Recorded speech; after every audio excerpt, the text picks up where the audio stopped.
bonsoir Twitch, bonsoir le podcast. Je suis Yop et vous écoutez le rendez-vous de l'étrange épisode 14. Et ce soir je suis en compagnie de Xara Molly. Salut. Coucou. Tu vas bien? Super bien, toi? Bon ouais, nickel. Ça fait plaisir de reprendre un petit peu les épisodes, un petit peu le podcast. Et ça fait surtout super plaisir que tu as accepté l'invite. Hein. Ah ben, ça me fait extrêmement plaisir. Ça faisait plusieurs semaines que j'avais un sujet à discuter avec vous. J'avais très très hâte d'être de retour. Puis je suis dans le meilleur lieu du monde, le chalet, Mais, la cabane au Canada. mais oui, t'es en direct live de ta cabane dans les bois, donc c'est parfait pour raconter Oui. des histoires un peu bizarres quoi. Des histoires qui font peur. Ouais, parfait. On a également pas mal de monde avec nous ce soir dans le chat. Bonjour, je vais pas tous vous citer, mais juste ceux que je vois là. Salut, c'est Creepy, salut Origin, salut Obscurustage, Xalinette, Merlin, j'en loupe plein. Et on a des nouveaux, Popalicious, Crapulette, Striker, c'est un ancien. Mais bonjour à tous, bonsoir, c'est super cool de vous avoir.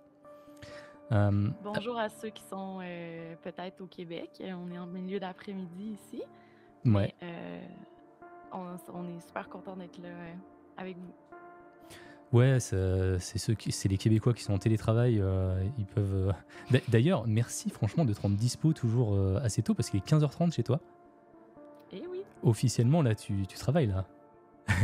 Non, j'étais en congrès cette semaine et ça finissait vers l'heure du lunch. Donc, j'ai pu me déplacer tranquillement vers le chalet et me connecter in extremis pour vous rejoindre. Ben, c'est parfait. Avant de commencer cet épisode, je voudrais quand même remercier les super personnes qui ont rejoint mon petit Patreon qui s'agrandit de jour en jour. Donc merci à Lucie, Constance, Damien, Lipton94, Grégory, Aloïs, Sonia, Clara, Valentin, Marc, Flyspeaks et Ibdi. Et je remercie aussi Rémi et Rildo que je remercie à chaque épisode parce qu'ils ont choisi le palier ultra, rendez-vous ultra, et donc ce qui les propulse en tant que producteur de cet épisode. Donc un grand merci. Donc voilà, pour ceux qui souhaitent soutenir mon travail, ça se passe sur patreon.com/je suis hop. Et on a déjà fait des épisodes ensemble privés. Donc ça donne accès à ces épisodes-là. On en avait fait des super cool, on parlait de films et tout. C'était pas trop mal. Oui. On a 2 épisodes privés vraiment géniaux pour vous. On testait la méthode des épisodes pour les patrons seulement. Donc, ceux qui apprécient notre duo seraient gâtés sur le Patreon. Carrément. Et pour ceux, s'il y a des personnes qui sub pendant l'émission, vous serez remerciés en fin d'épisode, histoire qu'on coupe pas qu'on coupe pas les histoires, quoi. Et j'ai aussi mis d'ailleurs en place une notification sur Twitch s'il y a des patrons qui nous rejoignent pendant l'épisode. On va voir si ça va marcher. Je ne sais pas, j'ai jamais testé encore. Donc voilà, ça c'était pour la partie soutien. Je pense qu'on va pouvoir attaquer. De quoi On tu peut veux... aussi me Ouais. follow. Ah ben bien sûr. Alors normalement, si c'est bien fait, vu qu'on passe par guest star, vous devez avoir le pseudo de Xara qui s'affiche en dessous du live. Donc n'hésitez pas à follow sa chaîne Twitch. Parce qu'il me semble, moi on m'a dit dans l'oreillette que t'allais peut-être faire des lives. Peut-être, mais j'attends d'avoir 30 followers pour pouvoir me lancer. Alors voilà, la balle est dans votre camp, chers auditeurs. Il y a Xalinette qui dit les patrons faites un déco-reco pour voir. On n'entend pas très fort la dame. Ah bah attendez. Ouais, je vais rapprocher mon micro. Non, mais je vais monter ton son tout simplement. Hein. Vas-y, dis-nous un petit truc. C'est mieux? Est-ce que c'est mieux? Je pense que c'est mieux. Xalinette, on attend ton commentaire sur le volume. Ça a l'air, ouais, ok. Ah ben il y a Obscurustache qui dit qu'il a follow, ça commence à follow. Et d'ailleurs, il y a Origin qui dit qu'il a reçu la notif en fait de chez toi. Donc en fait, c'est comme si tu livais en fait de chez toi aussi. Oui, Ah bah, c'est exact. parfait. C'est trop bien. Merci à tous les nouveaux follow. Bah, bientôt, t'auras plus le choix que de te lancer. Hein. Je dis ça, Je dis rien. sais. Bon, on va pouvoir attaquer. De quoi tu vas nous parler ce soir, Xara? Je vais vous parler d'une disparition. C'est ça, une disparition d'une jeune femme, une jeune fille de 16 ans qui est allée travailler un matin et qui n'a jamais été revue. S'en est en suivi la plus grande chasse, pas chasse à l'homme, là, mais bon, recherche dans l'histoire du Massachusetts. Ok. C'est ça ma prémisse. Ok, alors là, comme ça me rappelle un petit peu la disparition de Léa Petitgat que j'avais traité dans la saison 1, qui elle aussi avait disparu en allant au travail. Mais bon, on en parlera plus longuement. Oui. Moi, je vais parler d'une disparition qui a eu lieu en Bulgarie en 2014. Donc à l'époque, cette affaire, elle avait fait le buzz sur Internet, parce qu'il y avait des caméras de sécurité qui avaient filmé sa disparition. La vidéo avait été postée sur YouTube, et elle laisse vraiment perplexe. On la regardera ensemble. Et on va prendre le temps d'en parler ce soir. Donc voilà. Qui commence? On fait comment ce soir pour se décider? On fait pile ou face. Allez. Je crois que c'était toi la dernière fois qui t'avais trouvé un site ou un truc comme ça. Ou alors... Ah, ok. Ah, attends, j'ai peut-être mieux. On peut faire voter les gens. Ah, oui. C'est Allez, bon, on fait ça. je vais faire un petit sondage dans le chat. Qui commence? Yop, Xara. C'est souvent moi qui commence. Je C'est veux vrai. juste dire. C'est vrai. Allez, ça part sur un vote.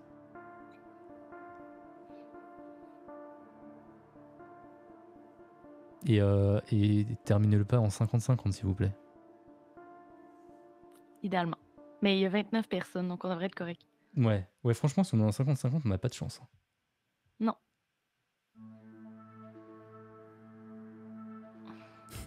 On dit ça, mais pour l'instant, ça ressemble presque à un 50-50 pour l'instant. Mais les gens, ils veulent juste Tiens, ça nous y est, mélanger. on a le 50-50 là. Bon, vous avez encore 2 minutes 30 pour nous départager. Allez les gens.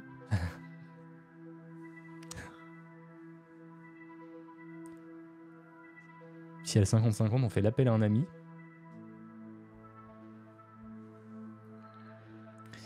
Qu'est-ce que tu m'as envoyé en DM parce que ça, j'ai pas forcément le temps de tout lire. De quoi la porte? Je t'ai envoyé envoyé la porte. La porte. Ah, c'est le nom de ton épisode? Ah, je ne sais pas. Ah, c'est une histoire pour Haddad? Bah, ou peut-être son épisode qui sortira plus tard. Ah, ok, très bien. Est-ce que j'ai le droit de l'utiliser ou pas, Obscuroustache?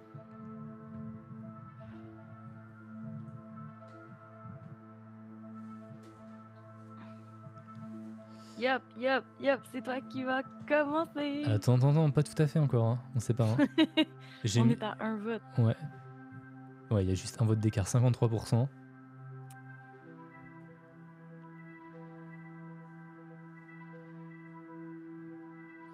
Non, c'est fou, hein. Je pensais pas que ce serait... Honnêtement, je sais pas... Je savais pas en lançant le sondage qui allait gagner, tu vois, qui allait commencer. Mais je me doutais pas que ce serait genre serré, tu vois. Mais t'as dit, il faut pas que ça soit serré. C'est sûr que les gens vont faire que c'est oui, serré. c'est obligé. Fallait rien dire. Ouais. C'est dur en même temps, les deux ont l'air folles. Ah ah. Ah bon? Tu veux dire les histoires? Oui, ou nous? les histoires, je pense. Ok. Je pense pas qu'on ait si l'air folles que ça, toutes les deux. J'espère que non.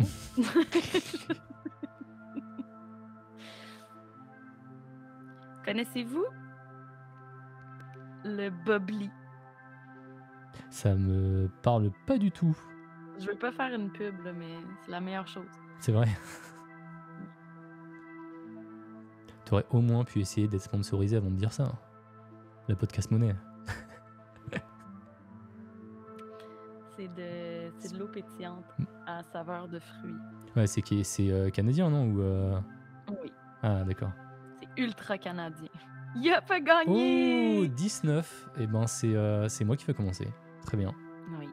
Ça veut dire qu'il y a genre 10 personnes qui n'ont pas voté. Ouais, c'est vrai. C'est vrai, il y a des personnes qui n'ont pas voté. C'est un peu triste, mais bon, c'est comme ça. 19. Oui. Combien? Voilà, un petit combien. Pour le plaisir. J'adore ce son. Combien? Tac, il faut dire 3 autres marques. Ah oui, c'est vrai. Ok, donc je vais commencer. Dites-moi d'abord si la musique est bien, si elle est pas trop forte ou machin. Normalement, toi, tu dois pas l'entendre, Xara. Ça va pas te déranger, toi. Non.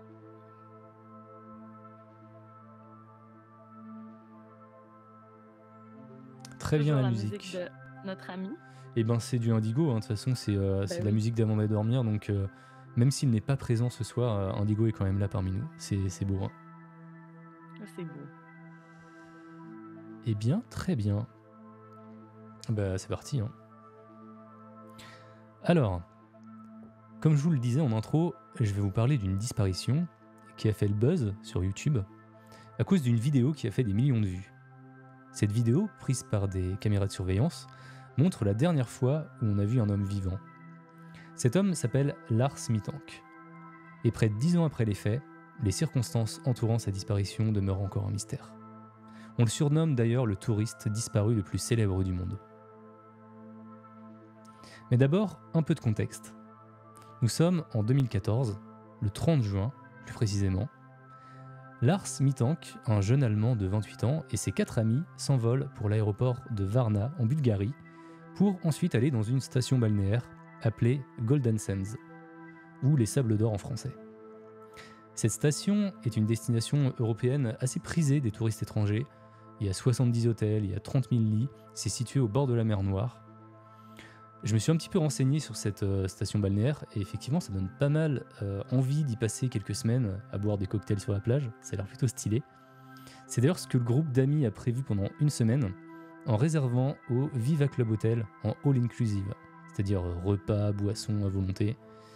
Et eux, leur programme c'était plage, soirée, filles, piscine, voilà quoi, ils se mettaient bien. Et au départ, le séjour se passe d'ailleurs plutôt bien et le groupe vit sa meilleure vie. Jusqu'au 6 juillet où un premier incident intervient. On est donc le 6 juillet 2014, la veille de leur retour en Allemagne. Lars et ses amis sont dans un bar en ville et Lars commence à s'échauffer avec d'autres touristes allemands à propos de leur équipe de foot préférée. Lars, c'est un fan de l'équipe de Werder Bremen. Et il se prend la tête avec des supporters du Bayern Munich. Je sais pas s'il y a des footeux dans le chat, mais j'y connais pas grand chose moi de mon côté. Connaissance de foot niveau canadien. Ouais, non mais surtout les équipes allemandes. Bah, je connais Bayern Munich de nom, mais c'est un peu tout quoi. Peu importe. Ok, bah, je pense que c'est à peu près pareil. Hein, les gens nous ressemblent finalement, ceux qui nous écoutent nous ressemblent. Oui. En tout cas, la situation s'envenime et les en viennent aux mains. Lars prend un coup sur la tête, ce qui le sonne pas mal et ça met fin à l'altercation. Lui et ses amis sortent ensuite du bar et décident d'aller se faire un McDo. À ce moment-là, Lars est assez secoué par les événements et il a pas très faim. Alors il décide de rester à l'extérieur du restaurant pendant que ses amis prennent à emporter.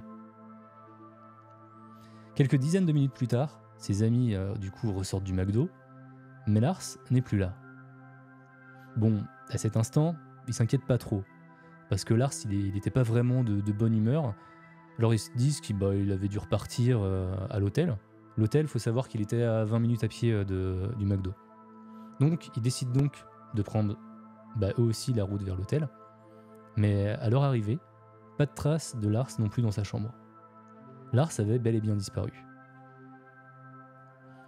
Est-ce que... Non, je vais garder mes questions pour tantôt. Continue. Très bien.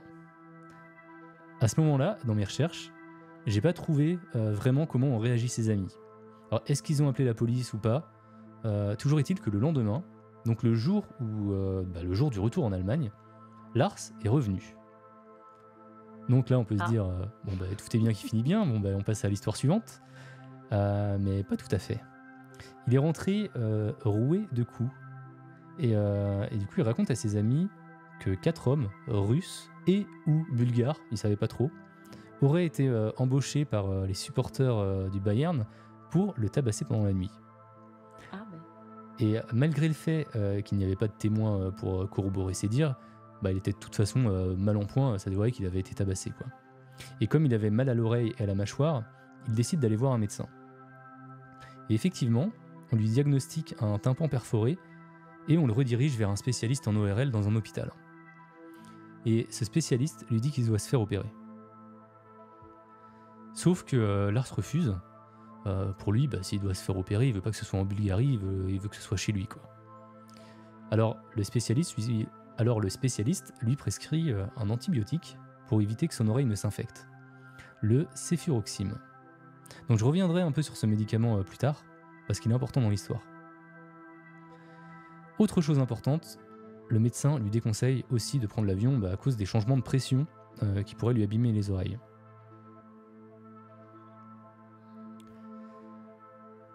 Il décide de suivre donc ce conseil et de décaler son vol. Ses amis insistent pour faire de même et rester avec lui, mais lui refuse catégoriquement et leur dit qu'ils peuvent partir, que tout ira bien. Et ses amis confirment d'ailleurs que Lars était détendu et plutôt de bonne humeur à ce moment-là lorsqu'ils l'ont quitté. A priori, il y avait... Les médicaments font l'effet. Peut-être. C'était plus des médicaments pour soigner les oreilles que normalement être euphorisant ou quoi que ce soit. Mais a priori, selon ses amis, ils n'avaient aucune raison de s'inquiéter à ce moment-là. Ça allait, quoi. Ok. Donc, Lars se retrouve seul en Bulgarie. Et la dernière fois qu'il se retrouvait seul, c'était en Bulgarie, ça avait mal tourné. Moi, je dis ça, je dis rien. Il avait payé un petit peu cher, quoi. Bref, juste après le départ de ses amis, il décide de réserver une nuit au Color. C'est un hôtel bon marché près de l'aéroport. Donc on n'était plus du tout dans le même standing que l'hôtel où il était avant, qui était super classe, quoi, avec la piscine près de la plage et tout. On était vraiment plutôt dans un petit hôtel, pas super bien famé niveau quartier. Mais de toute façon, il comptait seulement réserver la nuit du 7 juillet. Le problème, c'est que lors de cette nuit à l'hôtel, il a commencé à délirer et à agir bizarrement. Sur les caméras de sécurité, on le voit a priori. Alors, je dis a priori parce que j'ai pas réussi à retrouver ces vidéos, mais on le voit en train d'épier à travers une fenêtre, de faire les 100 pas et de se cacher aussi dans un ascenseur. Ça fait un peu Elisa Lam, non? Exactement, ouais. Ça fait un peu Elisa Lam. On l'avait traité d'ailleurs dans l'épisode 12. Ouais. Donc, ouais, tu t'en rappelles, elle aussi, elle se cachait dans les ascenseurs, elle était troublée, elle était apeurée, c'était dans un hôtel aussi. Et son corps avait été retrouvé quelques semaines plus tard dans une citerne d'eau de l'hôtel. Ouais. Donc, ça n'indique rien de bon. Qu'elle pouvait avoir l'air intoxiquée ou délirante, ou on sait pas trop qu'est-ce qu'elle avait, là. Ouais. Sachant que lui aussi, il était décrit comme apeuré, comme paranoïaque. Donc ça a quand même des airs d'Elisa Lam. Ouais. Durant la nuit, Lars appelle plusieurs fois sa mère au téléphone, Sandra Mittank. Il lui dit qu'il se sent pas bien du tout, qu'il se sent pas en sécurité. Et son discours, il est super décousu. Il lui dit qu'elle doit bloquer ses cartes bancaires parce qu'il y a des hommes qui en ont après lui. Il lui dit que c'est 4 hommes qui lui veulent du mal. Il parle de pilules pendant la conversation. Il demande aussi des infos sur le médicament que lui a donné le médecin, comme s'il n'avait pas confiance en fait à ce médecin. Donc est-ce que cet état pourrait être un effet secondaire du médicament ? Ce médicament en fait c'est vraiment un antibiotique assez basique, hein. Il est utilisé pour traiter des angines, des bronchites, des otites, tout ce qui est sinusite. Mais normalement, t'es pas censé délirer. J'ai quand même. Mais est-ce qu'il aurait pu être drogué la veille? On n'a pas retrouvé son corps, spoiler alert, donc on ne saura pas. Mais possiblement, on ne sait pas trop ce qui s'est passé. Il y a eu quand même toute une nuit où on ne sait pas trop ce qui s'est passé. Ouais. Pour en revenir aux médicaments, j'ai quand même fouillé sur internet.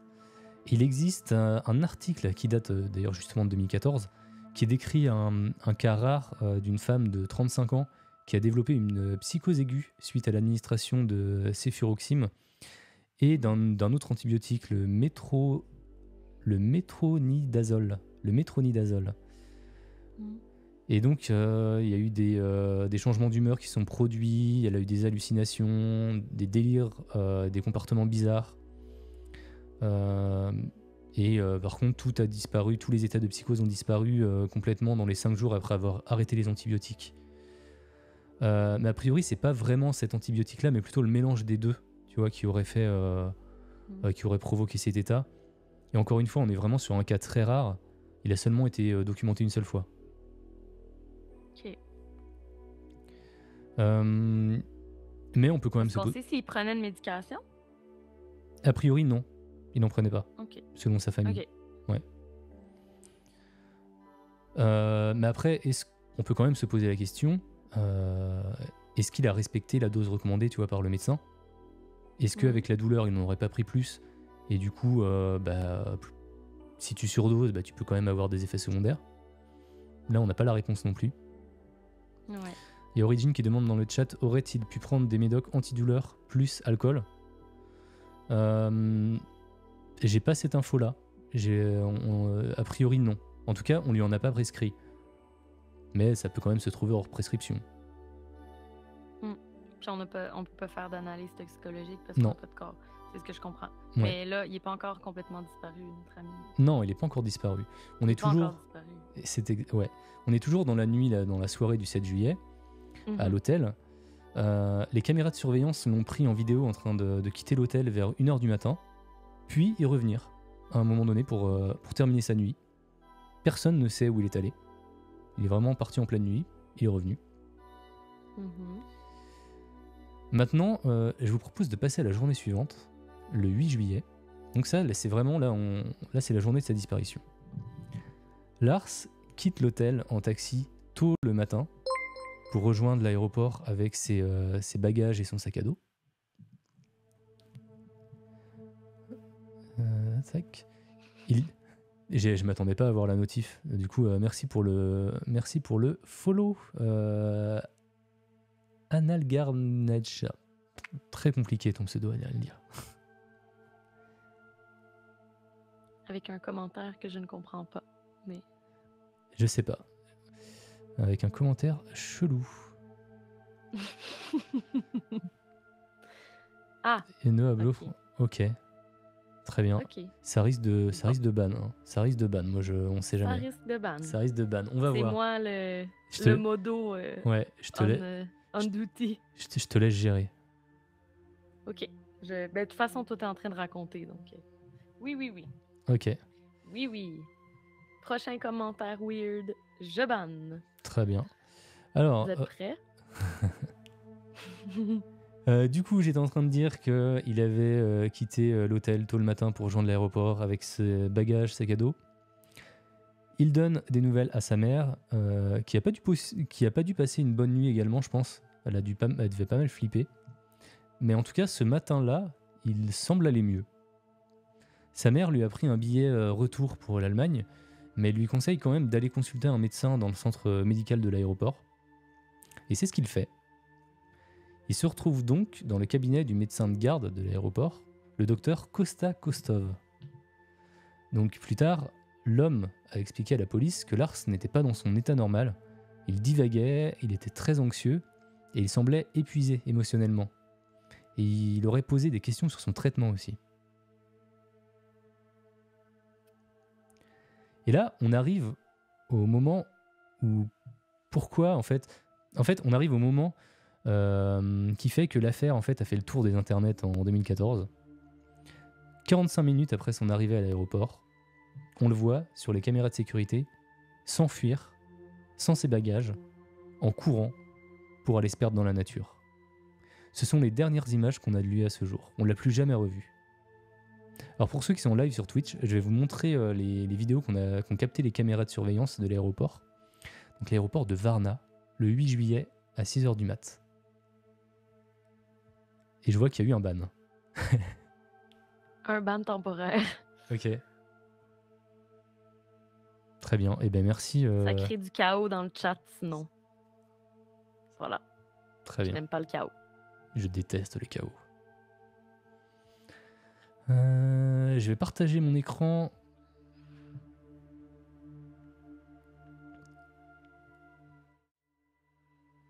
Ok, normalement vous devez voir du YouTube à mon écran. Que tu me dis Xara quand c'est bon de ton côté parce que tu dois avoir un petit peu un lag aussi. Moi, je vois pas.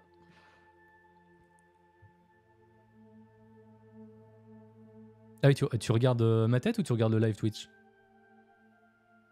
Je suis encore dans le guest star, je pense que c'est pour ça. Ah ouais, parce que du coup je peux pas mettre... Attends, je vais le mettre sur mon téléphone.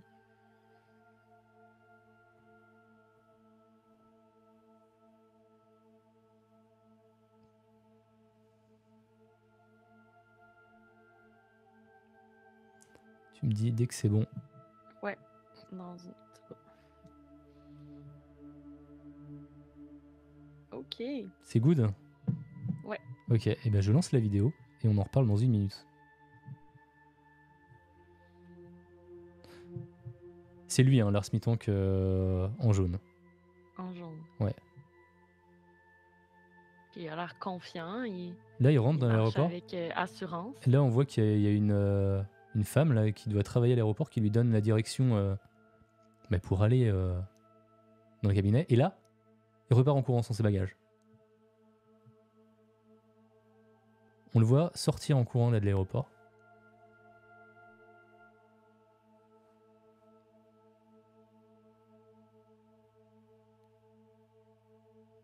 Il continue à courir tout le temps.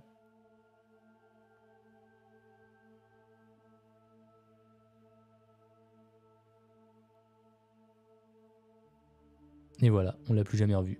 Et là, on voit une photo d'ailleurs. J'en profite pour vous montrer sa photo. Donc. Tac, et merci Nadia pour ton 7e mois. 7 mois, bravo. D'ailleurs, ils sont peut-être un peu forts, mais combien comme ça? Ce serait peut-être mieux. Ok, donc ça c'est Lars Mittank en version... alors il avait cette tête-là quand il est parti, la tête à gauche. Ils lui ont fait une version barbue pour donner une idée de à quoi il pourrait ressembler. Ok. Et salut Nadia. Une version genre perdue dans le bois, genre Jumanji. Exactement, voilà. Ok. Je remets ma cam, nos têtes. Tac. Donc ça, voilà pour l'extrait. Pour ceux qui sont en podcast, je vais vous faire un petit peu d'audio description parce que voilà, vous n'avez pas la vidéo. On vient de voir une vidéo d'1 minute montrant d'abord Lars arriver à l'aéroport en t-shirt jaune et bermuda foncé avec ses bagages. À un moment donné, il semble discuter avec une employée qui lui indique la direction du centre médical. La vidéo se coupe, puis on le voit ensuite sortir de ce même endroit, en courant, en laissant derrière lui toutes ses affaires, notamment son portefeuille, son passeport et son téléphone. Donc il quitte l'aéroport en courant, sans s'arrêter, et il continue à courir dans la nature, jusqu'à ce qu'on ne le voit plus. Donc voilà, c'est une vidéo assez étrange qui est devenue virale par la suite. Les enquêteurs d'internet ont tenté de résoudre le mystère, mais en vain. Aucune piste n'a permis de le retrouver. C'est vraiment bizarre. Surtout quand il court comme vers la forêt ou genre à l'extérieur. Où est-ce qu'il va? Valentine, oui, il y aura une rediff. De toute façon, ça finit en podcast, le rendez-vous de l'étrange. Et sur YouTube aussi. Et merci à Zoï pour le follow. Donc, voilà pour l'histoire de Lars Mittank. Comme d'habitude, on va passer aux théories. Donc si vous en avez dans le chat, n'hésitez pas. On va les lire. En attendant, je peux vous en donner quelques-unes que j'ai trouvées sur Internet. La première théorie, donc, c'est la théorie de la mauvaise rencontre. Est-ce que, suite à la bagarre qui s'est passée au bar, il s'est fait repérer par un gang ou par un réseau et que 4 hommes le suivaient réellement? Si oui, qu'est-ce qu'ils lui voulaient? Est-ce que ça pourrait être lié à un réseau de trafic d'organes ou de drogue? Sachant qu'en Bulgarie, c'est assez commun finalement. C'est un pays qui a la réputation d'avoir justement pas mal de réseaux de trafic assez puissants. Est-ce qu'il aurait énervé les mauvaises personnes. C'est possible. Après, quand même, le truc, c'est que dans la vidéo, on le voit partir de son propre chef. Il n'y a personne qui le poursuit. Non, il est comme tout seul, puis il a l'air de savoir où il va. C'est ça qui est bizarre. Bah, Tu sais, il a pas l'air, tu sais, il se retourne pas, il a pas l'air de chercher, il a pas l'air. en fait, Tu sais, il a comme l'air empressé, mais c'est vrai qu'il est pas en mode sprint, il est plus en mode marathon. Enfin, tu vois, il court pas ultra vite, quoi. ouais. Mais Il y a quelqu'un qui dit dans le chat, c'est bizarre, je trouve que sur la vidéo, il court très vite ah du ouais, moment qu'il est à l'intérieur de oui, l'aéroport, puis assez tranquillement rendu dehors. Comme s'il allait à un endroit, mais sans avoir peur d'être suivi. c'est exactement ce que je me disais. Effectivement, il sprint un peu dans l'aéroport, mais après, il est plus chill. Il continue à courir, mais par contre, effectivement, j'ai pas l'impression qu'il sait vraiment où il va. Il va dans la pampa parce que l'aéroport, il est un peu au milieu de nulle part, quoi. Il se déplace vers une forêt, mais qui est assez, qui est pas très dense, on va dire. Il aurait pu facilement être retrouvé en vrai, si avec les recherches. Ouais. Puis, c'est un bon commentaire de Xalinette qui dit je me demande si dans son délire, il est pas tombé dans un cours d'eau. Ben, peut-être. S'il n'a jamais été retrouvé puis on n'a jamais retrouvé de corps, il peut être arrivé toutes sortes de trucs, c'est certain. Quoique s'il était tombé dans l'eau, un corps finit par flotter. Donc, je ne sais pas. Tu sais, un corps non retrouvé, pour moi, c'est un corps qui a peut-être été démembré. Peut-être. Là, tout de suite, c'est glauque, mais oui, Oui. c'est possible. C'est possible. Il y a Striker qui dit l'hypothèse du médicament est la plus plausible. Ouais, effectivement. Après, normalement, le médicament n'est pas censé produire ce genre d'effet secondaire. Mais j'ai quand même une théorie sur les troubles mentaux, quoi. Déjà, Lars, il a aucun antécédent à la matière. Il a jamais vécu quoi que ce soit pouvant appuyer une théorie impliquant des troubles mentaux. Mais il a quand même reçu un mauvais coup dans la bagarre, qui aurait pu, par exemple, donner lieu à une rupture du conduit auditif, voire même une liaison cérébrale. En gros, il aurait pu avoir des hallucinations ou des troubles paranoïaques parce que son cerveau a été touché. Une commotion cérébrale, je sais pas. À ce sujet, les passagers avec qui il partageait partageait son taxi ont indiqué qu'il avait les pupilles dilatées.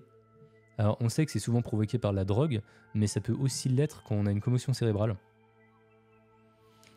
Mais ouais, on va quand même parler de drogue, parce qu'il a quand même ingéré un médicament. Alors, est-ce que ce serait un effet secondaire ou alors une autre drogue qu'il aurait pu prendre, qu'on aurait pu lui administrer sans qu'il le sache? Ben oui, c'était Life of the Party, là. Il était dans son resort en Bulgarie toute la semaine avant. Il y avait des filles, il y avait des gens. Ouais. On sait pas. Il peut avoir pris de façon volontaire ou involontaire. Ou involontaire, des substances qui affectent. C'est ça. Moi, je pense que ça... Il y a eu quelque chose... Je pense que ça vient du bar. Soit la bagarre, soit un truc qu'il a pris là-bas.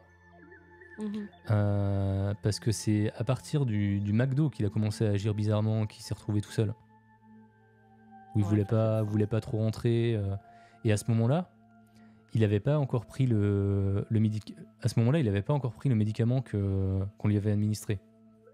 Par contre, il avait reçu un sérieux coup au tympan, quoi. Ça se peut très bien parce que j'imagine, bon, ils sortent au bar, ils dansent, ils boivent. Ça se peut qu'il ait consommé soit trop d'alcool, soit de l'alcool mixé avec une drogue, peu importe quelle drogue. Disons, ils sortent du bar, ils s'en vont au McDo. Lui attend dehors parce qu'il se met à se sentir mal un peu. puis il décide de marcher pour prendre l'air. Dans le fond, peut-être que c'est pas lié la drogue avec l'attaque, Mm. qu'on sait pas après, tu sais. Oui. Peut-être juste qu'il était dans une position vulnérable qui fait que, bon, ça peut être les hommes du foot, mais ça peut être autre chose aussi complètement. Mm. Si, par exemple, il se sentait pas bien, il est allé vomir dans la ruelle, puis là, ça se peut là, qu'il y ait des gens en fin de soirée qui cherchaient à se battre. Là. Ouais. Je sais pas. Alors, il y a C'est pour le Crapulette. soir 1. Il y a Crapulette qui dit dans le chat, est-ce que quand il a disparu la nuit, il aurait pas été drogué contre son gré, de son gré ou pas, à ce moment-là? Est-ce que ça peut être du GHB qui aurait pas été compatible avec son médoc pour son oreille? C'est vrai qu'il y a quand même ce flou où on ne sait pas ce qu'il a fait à ce moment-là. Déjà, pourquoi il est sorti de son hôtel? Parce qu'a priori, il connaissait personne en Bulgarie. Il est venu avec des potes. Ouais. Puis ils sont repartis. Il y a une théorie comme quoi d'ailleurs, alors j'en ai pas trop parlé. En fait, il y a pas mal de théories qui sont un peu plus farfelues, comme quoi il était possédé ou des choses comme ça, ou qu'il aurait rencontré une fille, qu'il aurait voulu rester avec elle. Il y en a une comme quoi il aurait pu passer de la drogue. Ouais, et mais ça me semblait un petit peu too much, quoi. Je pense qu'on va le chercher trop loin. C'est pour ça qu'il aurait été bizarre. Bah, parce que quand tu passes de la drogue, tu as des sachets en toi, et là, on aurait pu, tu vois ce que je veux dire? Il y aurait une rupture du sachet. Ouais. Ok. Ouais. Et peut-être qu'on aurait pu lui forcer à passer de la drogue lors de son altercation, là où il aurait été toute la nuit. Mais là, j'en doute fortement, parce que j'imagine qu'il en aurait quand même parlé à ses amis à ce moment-là, tu vois. Quoique, sauf s'il avait vraiment trop peur, tu vois. Ouais, c'est quand même fait bien tabasser. Ouais. Mais ouais, ça, je l'ai quand même classé. Rupture du sachet.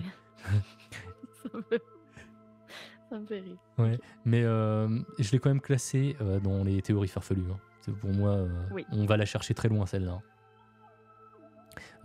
Perso, de mon côté, je penche quand même plutôt sur la lésion cérébrale suite au coup qu'il a reçu lors de la bagarre. Parce que il était clairement pas bien déjà après l'altercation. Quant à la police, c'était plutôt la piste de la drogue qu'elle envisageait. Alors pas le fait que ce soit nul, hein, mais comme quoi il serait devenu un drogué et qu'il aurait perdu ses esprits. Il pensait... En un an. Je veux dire, en une nuit. Ouais. Et, il serait devenu un drogué du jour au lendemain. C'est la théorie de la police, comme quoi il pensait à trouver de la drogue le plus vite possible, et c'est pour ça qu'il se serait mis à courir. Je trouve que c'est encore limite plus tiré par les cheveux que la théorie de la mule. Je sais pas pourquoi ils en sont venus à cette théorie. Alors, c'est n'importe quoi. Alors, il y a des chances, effectivement, que quand tu... Enfin, tu vois, c'était des jeunes, ils étaient là pour faire la fête. Alors, il y a peut-être eu de la drogue, mais de là à ce que ça devienne un junkie en 2 jours, tu vois. Parce que il y a sa famille, en fait, qui a indiqué qu'il avait aucun antécédent avec la drogue. Il vivait une vie normale, c'était un employé dans une centrale. Voilà, est-ce qu'il aurait consommé pour la première fois en Bulgarie, puis qu'il se serait devenu un addict en 3 jours? Ouais, non, c'est chaud, quoi. C'est de la grosse drogue, si c'est le cas. Ouais, on n'en a pas par chez nous de celle-là, j'ai l'impression. Non. La drogue du crocodile. Avez-vous déjà entendu parler de celle-là? Non. Ça me parle pas. Tu veux-tu montrer une vidéo? Faut que je montre. C'est une drogue. Ça a l'air violent. Ça a l'air violent. La drogue du crocodile. Tu connais, toi? Est-ce qu'il y en a dans le chat qui connaissent ça, qui ont déjà entendu ça? Il y a Vanny qui a tout raté. La drogue du crocodile. Mais t'étais là au début du live, Vanny, pourtant. Xalnet dit oui. Non. Eustache, il a pas encore 16 ans, hein. Peut-être pour ça. Ah. Ça me tient. Ok, c'est toi. C'est lui. Celui avec qui on fait gaffe. Lui. Ouais. Oui, Il y ok. a tous les modos qui l'ont à l'œil sur Discord en ce moment. Moi, j'ai le ban. Le Non, bouton c'est pas ban vrai. et le bouton ban et à un clic là, ça. Oh non, c'est une blague. là. Ouais, non, mais faut regarder. On peut montrer aux gens. Ok. Alors je dois chercher quoi? Mais non, Et- c'est des blagues, c'est des blagues. On t'a pas vraiment à l'œil. là. Faut pas être inquiet, faut pas être inquiet. Et je te propose qu'on le regarde juste après, parce que là j'ai quasiment Oui. terminé et on en parlera dans s'il Ah y a oui, des oui, théories. non, on le fait après, hein, ouais. ça va être dans les sujets d'après. Ah bah d'après qu'à ça ne tienne. Donc là on a parlé de la théorie de la police. La famille et les amis avaient aussi un petit peu leur théorie, et pour eux c'était plus la piste du trafic d'organes qu'ils privilégient, Hmm. parce que justement comme Lars il se droguait jamais, bah pour eux il serait tombé en fait sur les mauvaises personnes au mauvais moment, et en gros bah il cherchait vraiment, pour eux il était suivi, et en fait il croit un petit peu il croit les hallucinations, enfin il croit ce que dit Lars en fait tout simplement, comme quoi bah, il était suivi, qu'il y a des gens qui lui voulaient du mal. Mais ça se peut, là. Mm. Je veux dire, combien de fois on a entendu des histoires de touristes qui se font poursuivre, qui se font battre, qui se font agresser? Je veux dire, clairement, Lars avait pas un physique de Bulgare. Non. Tu sais, je pense que peut-être la langue ne ressemble pas à une langue russe, ou en tout cas, je sais pas comment on appelle les familles de langue, les slaves. Mm. Bref, tu sais, s'il est allé boire avec des amis et tout, probablement qu'il détonnait. Non, tu sais, je veux dire, clairement, c'est possible Mm. que ça soit. Ça se peut que ça soit de la violence gratuite, hein? Ouais, non mais on est en Bulgarie, hein. Tu vois, c'est pas Ouais. c'est pas le monde des bisounours, il y a bien des Ben, il y a je bien pense il y a non. bien des réseaux, il y a bien du trafic d'organes, de drogue. Donc Ça se peut très bien. après c'est effectivement normalement, enfin ils étaient quand même dans un endroit assez touristique. Mais bon, en Bulgarie. Peut-être qu'il y a une question dans le chat. Si c'est du trafic d'organes, pourquoi c'est dans l'aéroport qu'il a pris peur? Ben, tu vois, moi, je trouvais pas qu'il avait l'air d'avoir si peur. Quoi qu'il peut avoir vu quelqu'un qui ressemble à un de ses agresseurs, ou, tu sais, peut-être que... ou sinon, c'est complètement autre chose. Ouais. Il me semblait... bah, effectivement, j'en ai pas parlé. En fait, il a pris peur, selon du coup le personnel de l'aéroport. Il a pris peur parce qu'il y a quelqu'un qui aurait interrompu en fait l'examen, enfin qui serait rentré dans la salle d'examen, un employé de l'aéroport. Et du coup, en le voyant, il a pris peur et il s'est mis à courir. Bon, Et bonne peut-être. bonne question, Crapulette. J'avais oublié de ce petit point, qui est finalement important. Ouais. Mais c'est vrai que son comportement... Tu sais, OK. Les éléments weird, là. Bon, premièrement, il y a le fait qu'il soit disparu la veille du départ de ses amis. Ensuite de ça, la deuxième chose bizarre, c'est quand ses amis sont partis, puis il est allé à son hôtel, puis au Color, là. Il est parti, il est revenu. Mais Ouais. est-ce qu'il y a des vidéos de ça? Ben oui, il y a des vidéos de ça, on le voit partir et revenir, c'est Ouais. ça? On le voit pas par contre Ok. entre. Non. Qu'on sait pas où il est allé, mais est-ce qu'on sait s'il y a une différence entre l'état où il est parti puis l'état où il est revenu? A priori, pas de différence. Enfin, Ok. enfin, Il est peut-être juste sorti. ouais, parce que le matin, selon sa mère, il allait bien. Ok. Il est allé Puis à après... il allait à l'aéroport à 6h du mat en fait. Il est arrivé à l'aéroport. Mais c'est peut-être à ce moment-là qu'il y a eu de la drogue, là. Il s'est peut-être fait droguer l'autre soirée. La deuxième Parce que soirée ben où oui. il part à 1h du mat. Ou même la première, Ben hein. oui. En vrai, même la première, hein. Il aurait pu se faire. Mais en fait... OK. Mais ce qui est bizarre, c'est que c'est la deuxième soirée. La deuxième soirée, quand il est au Color, il est tout seul, ses amis sont partis. C'est là où il sort, il revient, puis c'est le lendemain qu'il quitte vers l'aéroport, c'est ça? Ouais. Donc, si par exemple il agit bizarrement, c'est suite à cette soirée-là. Je veux dire, là, si je comprends qu'il a été tabassé, mais ça fait 2 jours. Ouais, Je mais suis pas médecin, mais en je fait sais pas à quel point. j'ai quand même l'impression qu'il avait des passages où il délirait, après ça allait mieux, ou tu vois, OK. même après la baston, tu vois, on sentait que la première, tu vois, celle du bar, on sentait qu'il était pas très bien, tu vois. Après, c'était peut-être juste lié au coup, mais moi je pense que alors il y a Crapulette, il y a Popalichus qui dit que ce serait pas un stress post-traumatique lié à l'agression. Moi, je suis plus à me dire, effectivement, les coups qu'il a reçus, peut-être qu'il a eu tout simplement une lésion cérébrale, Ouais, ça se peut. pardon, et hallucination, troubles paranoïaques, voilà quoi. Puis le Mais médecin le par médecin contre, aurait pas vu? le médecin, le médecin, c'était un spécialiste des oreilles. Ah oui. Ouais. Enfin, après, le deuxième médecin, enfin le dernier plutôt, celui qu'il a vu à l'aéroport, c'était un médecin généraliste. Et lui, il a bien vu que il était pas bien, quoi. Enfin, il divaguait, quoi. Il était pas dans son état normal. Puis il s'en allait prendre l'avion même s'il y avait une lésion dans l'oreille. Bah, en fait, il voulait justement aller voir le médecin pour avoir un avis médical avant de prendre l'avion. C'est bizarre tout ça. Ouais, il y a Vanny qui veut qu'on recommence du début. Heureusement que ce sera diffusé en podcast. Abonnez-vous. Oui. Ah, c'est vraiment bizarre. Et ça peut être tellement de choses. Tu sais, il y a de la peur là-dedans, il y a peut-être de l'intoxication, il y a peut-être des lésions cérébrales, il y a peut-être.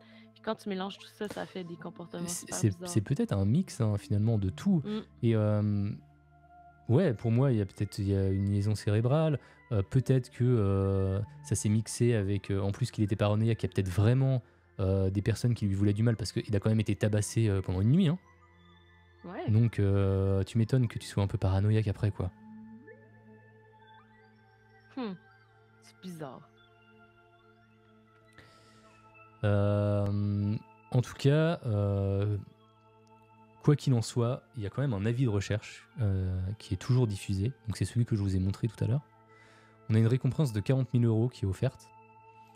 Il aurait été vu au Brésil en décembre 2016, mais finalement c'était pas lui. C'était un randonneur qui s'était pas rasé et qui ressemblait un petit peu à la photo de droite de Lars en version barbu. Pareil en 2018 en Italie, mais c'était pas lui. En juillet 2019, à la suite d'une émission télé sur le sujet, un chauffeur de camion a indiqué avoir pris un SDF en stop qui ressemblait beaucoup à Lars. La personne était très mince et parlait que quand c'était nécessaire parce qu'il était trop fatigué. Mais il s'est avéré que c'était pas non plus Lars. Donc sa mère, elle est aussi apparue dans beaucoup d'émissions à la télé, à la radio au fil des années. Elle essaye toujours désespérément de résoudre le mystère de la disparition de son fils. Mais malheureusement, malgré la couverture médiatique, ça n'a jamais donné aucun résultat. Voilà où on en est en 2023, près de 10 ans après sa disparition. Ce qu'on peut dire sans trop se mouiller, c'est que Lars est certainement mort à l'heure actuelle. Hein, et que malheureusement, les circonstances autour de sa disparition ont de bonnes chances de rester un mystère. C'est vraiment bizarre. Surtout que c'est récent, non? 2014. Bon. En 2014, tu peux pas juste disparaître de la surface de la Terre. C'est. Il y en a qui le font, hein, il y en a qui y arrivent. Hein. Ouais. Mais c'est chaud. Mais peut-être, ouais. Est-ce qu'il aurait voulu disparaître? On n'en a pas parlé, mais. Est-ce qu'il aurait voulu disparaître? Bah, il n'avait pas spécialement de raison. Bah non. Il y avait aussi une théorie comme quoi, là, on le voyait partir dans la pampa, là. Il se serait fait bouffer par un animal, je ne sais pas. Il serait tombé, aurait fait une mauvaise chute. Comme tu disais, peut-être, c'était toi qui disais tomber dans l'eau ou dans un cours d'eau. Crapulette, ouais. Xalinette. Bah ouais, il était dans un pays inconnu, il avait laissé tous ses papiers. Ouais, il divaguait. Finalement, il avait de bonnes chances qu'il lui arrive pas mal de problèmes, quoi. Ouais. Mais c'est vrai que c'est pas le seul touriste à disparaître dans un pays étranger. C'est pas la première fois qu'on entend une histoire comme ça. Pas nécessairement en Bulgarie, mais je veux dire, des touristes qui disparaissent, Ouais. je veux dire, c'est vraiment pas la première histoire qu'on entend. Maintenant, je me pose quand même des questions sur ses amis qui l'ont laissé là. Il y a personne de ses amis qui a décidé de rester avec lui, même s'il était vraiment mal en point. Ouais, c'est vrai que qu'en tant qu'ami, tu vois, t'as quelqu'un qui vient de se prendre, prendre une raclée, tu vois, la veille. Tu te dis, bah, je vais peut-être pas le laisser tout seul dans un pays inconnu, sachant que la dernière fois qu'il a été tout seul, bah, ça s'est mal passé. Ouais, Et bah ouais, tu vois, c'est un groupe de. Il y avait 4 amis avec lui. Bah, il y en a au moins un qui reste, quoi. c'est moyen, là. Ouais. Mm. Après, ils ont insisté et qu'il a pas voulu, à un moment donné, tu lâches l'affaire. Après, est-ce que c'est pas là c'est la version de ses amis qui m'ont dit qu'il a insisté parce qu'il voulait peut-être un petit peu se dédouaner du truc en mode oui il a insisté pour pas qu'on reste. Ça se peut. Après on n'en sait rien en vrai, on n'en sait rien. Mais oui effectivement si Mm. au bout d'un moment le mec insiste, on sait pas. Mm. Puis les amis, j'imagine, qui ont été interrogés, c'est qui a mené l'enquête là-dedans? Alors il y a eu la police allemande et police bulgare. Mais en fait le problème c'est que la police bulgare elle est pas vraiment coopérative quoi. Ouais, je m'en doute. Donc Ben, au final la ouais. police allemande elle pouvait pas faire grand chose. Mis à part diffuser un avis de recherche compliqué quoi. Ouais, parce qu'il n'y a pas de corps, donc théoriquement, c'est pas un meurtre, c'est juste une disparition. Ses amis sont partis combien de temps avant la disparition déjà? En fait, ils sont partis la veille. Ils sont partis la veille et lui voulait prendre l'avion du lendemain. Enfin, il aurait mieux fait de prendre l'avion le jour même, quitte à douiller et au final, Bulgarie-Allemagne, ça va, c'est quoi? C'est 2 heures de vol, même pas, non? Ouais, mais bon, c'est l'atterrissage et le décollage qui est dur pour les Oh, oreilles. c'est ça. Salut Ouais. Ruby. Salut Ruby. Bref, Lars, il est mal tombé. Il est mal tombé, Il est puis vraiment mal tombé. ouais. Quelle fin de voyage malheureuse. Et c'est dommage parce que bah voilà, il était parti pour prendre une semaine de chill, de bon temps, de plage. Et voilà. Est-ce qu'il aurait rencontré peut-être une femme voilà, je m'imagine un scénario de film, là. Une femme qui l'attire. Ça fait partie des théories sur lesquelles je suis tombé, comme quoi bah, il aurait pu rencontrer une femme, genre qu'il aurait auquel il serait genre instant tombé amoureux, tu vois, et genre il veut lâcher toute sa vie pour vivre avec elle. Mais non, tu fais en sorte quand même de faire les choses bien. Enfin, je sais pas. Même dans un scénario de film, tu fais pas ça. Je sais pas. Non, mais si elle, c'est un appât pour le trafic d'organes, j'y reviens, mais c'est ça. Je sais pas. C'est dur à dire. Alors oui, donc c'est possible de se dire que pour une journée, il peut rester seul, même si c'est pas terrible. Ben, en vrai, quand ils sont partis, ils savaient pas combien de temps il allait rester seul. Hein. C'est sa mère qui a pris un vol parce qu'il l'a appelé le lendemain soir, enfin le soir même, parce qu'il divaguait, il disait c'était vachement décousu ce dont il parlait. Enfin, ses paroles étaient décousues. Et donc, elle a un petit peu flippé, elle lui a pris un vol, quoi. Mais normalement, en fait, il devait attendre que son état s'améliore avant de repartir, pour que ses oreilles supportent le vol, en fait. Crapulette, peut-être qu'il a croisé des loups ou un ours pendant son marathon surprise. Je pense pas qu'il soit arrêté à la première forêt croisée. Ah ouais, je connais pas trop la... alors, est-ce que je crois que j'avais dans mes sources... Avant qu'on passe à la deuxième... Quelle est la faune de la Bulgarie? Alors, je crois que j'ai peut-être une petite image à vous montrer. Ah bah attendez, j'ai même pas mal d'images à vous montrer, tiens, avant de passer à la suite. Voilà. Alors ça, c'est la station balnéaire. Hop, je zoome. Donc plutôt stylé, hein. Plutôt stylé la station balnéaire. Tac. Ça ressemble au type d'hôtel qu'on voit là-bas. A priori, c'est un peu une sorte d'Ibiza, mais à bas prix. Ibiza low cost. donc voilà, au bord de la mer Noire. À chaque fois que tu dis mer Noire, c'est ce que j'entends dans ma tête. Hein? C'est la mer Noire. C'est la mer Noire. Tantôt, tu l'as dit en plus, puis dans ma tête, tu faisais juste la mer Noire. Et vous trouvez pas qu'il a des airs un peu de MacGyver, Lars Mittank, là, sur cette photo? Quand même. Donc voilà, ça c'est lui. Il fait pas très bulgare. Non, on est il fait pas très bulgare. Il fait plus chacal doré. Hein. Voilà. Et moi, ce que je voulais vous montrer, voilà. Ah, grave, on est d'accord avec moi. Donc là, c'est l'aéroport, la carte de l'aéroport. Et donc, il est parti, si je dis pas de bêtises, vers cette forêt-là. Enfin, cette forêt, ce début de forêt, là. C'est un peu de la pampa, mais c'est pas au milieu de nulle part. Hein.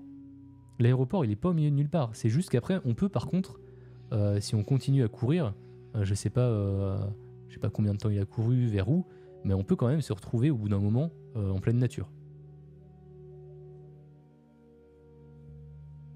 Vraiment bizarre. Est-ce qu'il y a d'autres photos sympas? Ah, c'est intéressant. Dans ton image, ça dit...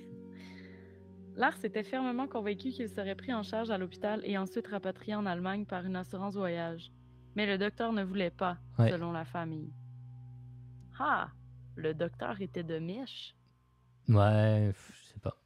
Non, mais tu sais, c'est une affaire d'argent, là, j'imagine. Bizarre. Avez-vous des hypothèses dans le chat?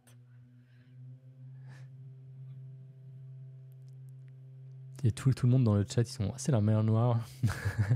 Ouais, j'ai mis ça dans la tête à tout. C'est la mer Noire. Bah, je sais pas s'il y aura des hypothèses en plus. On a déjà fait un bon tour, je pense. Ouais. Mais n'hésitez pas. Qu'est-ce qui est la plus plausible? On peut faire un vote? On peut faire un petit vote, ouais. On peut faire un petit vote. Alors, on a quoi comme hypothèse? Le don d'organes. Pas le don d'organes. Les voleurs d'organes. Trafic d'organes. Intoxication. Je mets intoxication ou drogue, ou drogué. Enfin, drogue ou... Ouais, drogue. Ou médicament, ou alors médicament, je le mets dans une troisième... Ouais, ben moi, je le mets dans intoxication. Ok, bon, ouais, je mets drogue slash... d'une substance. Médicament. Je mets je vais mettre lésion cérébrale. De la bagarre, quoi, en gros. La bagarre. Ouais. Et là, il pourra pas y avoir de 50-50 si on donne plusieurs choix. Il y avait choc post-traumatique aussi. Ouais, c'est un peu... Comme il y a eu peur de quelqu'un à l'aéroport, c'est pour ça qu'il s'est mis à courir. Trafic d'or... Alors, ça peut être, du coup, peur d'être suivi. Enfin... Ouais, paranoïa.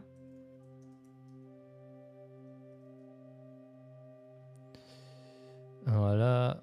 On peut mettre la théorie de la belle brune bulgare. Ah, la belle brune.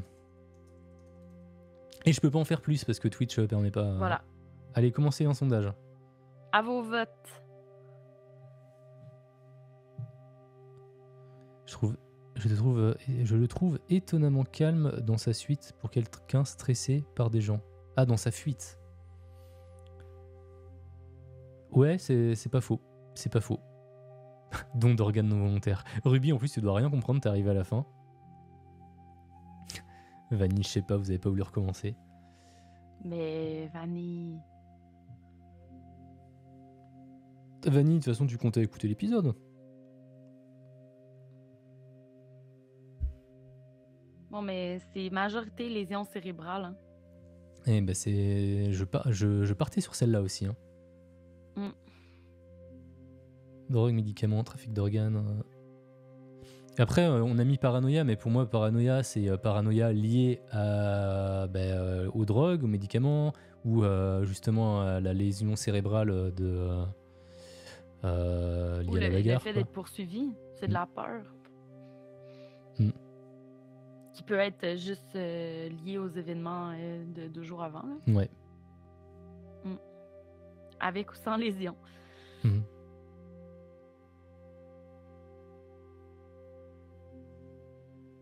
Ouais, je sens que le vote... T'en as combien de personnes Le vote est terminé.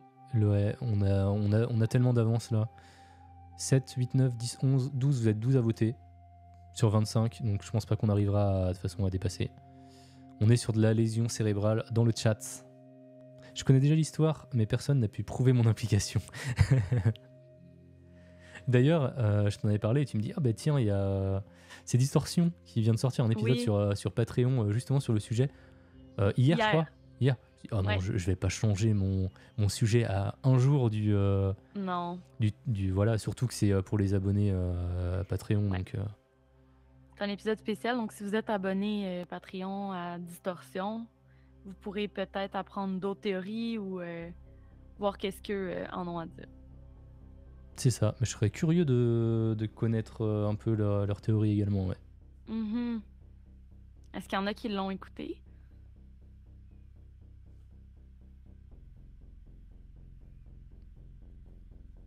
Je suis abonné au Patreon du Rendez-vous de l'étrange et ça a changé ma vie, je recommande. Ah bah oui. Est-ce que tu pourrais Est-ce que je peux te prendre cette citation pour la mettre sur mon site web? Ça veut dire, Vanille, que t'as entendu nos épisodes privés. Bah oui. Distorsion, c'est 2 Québécois, Émile Gauthier et Sébastien Lévesque, qui font Distorsion Podcast. Si tu connais pas ça, c'est vraiment à écouter. Ouais, carrément. Eux, c'est... Attends, ils disent que c'est les mystères étranges de l'ère numérique, si je dis pas de bêtises. Oui, exactement. Les histoires privées, des épisodes privés. C'est très privé. Très privé, ultra privé. Et ben, je pense qu'on a fini avec notre premier sujet. Qu'est-ce que t'en penses? Yeah. On va pouvoir passer à ta disparition parce que tu traites également une disparition. Et cette fois, Vanille, tu vas pas pouvoir te plaindre, tu seras là au début. Exact. Donc, vous êtes prêts, cher public? Moi, je suis prêt. Est-ce que tu pourrais te avancer un tout petit peu du micro Oui, je vais juste chercher mon texte et j'arrive.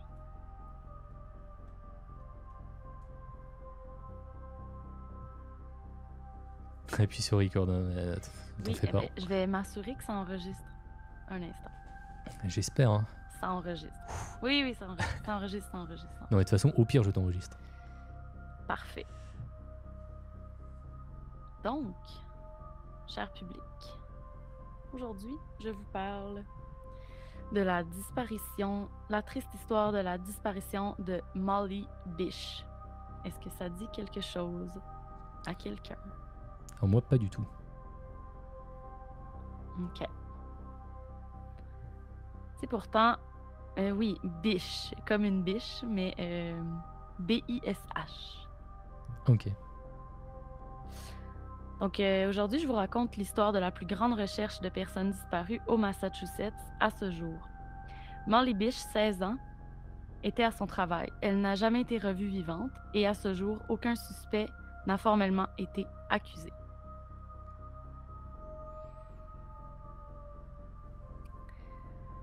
Je fais un petit historique. Molly Ann Bish est née le 2 août 1983 à Warren, au Massachusetts.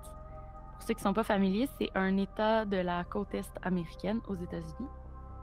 Elle est la plus jeune de 3 enfants. Sa mère, Maggie, est enseignante et elle est mariée avec son père John depuis des années. Ils sont également originaires du même coin de pays.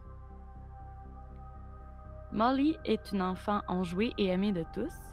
Elle devient une adolescente qui aime le sport et l'activité physique. Elle pratique notamment plusieurs sports d'équipe comme le basketball et le soccer. Étudiante modèle, elle avait de très bons résultats scolaires et aurait même eu des mentions d'honneur. On peut en déduire que c'était une jeune fille sérieuse, engagée et organisée. À l'aube de l'été 2000, elle a 16 ans et il lui reste 1 an d'études avant de graduer de l'école secondaire. À ce jour, elle aimerait devenir enseignante comme sa mère et elle a un petit copain. En remplacement de son grand frère John, elle décroche enfin son premier emploi comme maître nageuse, lifeguard. près de chez elle, au Cummins Pond. C'est un lac artificiel qui est entouré de boisés, un peu isolé du reste de la ville. C'est une excellente nageuse et elle peut enfin commencer à acquérir de l'expérience de travail auprès d'enfants.